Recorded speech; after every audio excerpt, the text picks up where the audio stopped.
So what is the Writeback extension? It's an extension for your Qlik Sense environment that allows both analyzer and professional license holders to input and capture data directly within their published Qlik applications.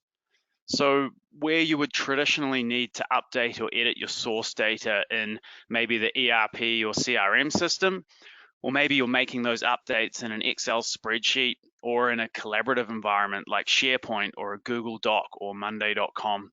The Writeback extension will allow you to capture that data from within the Qlik app itself, push it out to a SQL database, and then load it back in so that the amended data is embedded within the associative data model and available for the users instantly.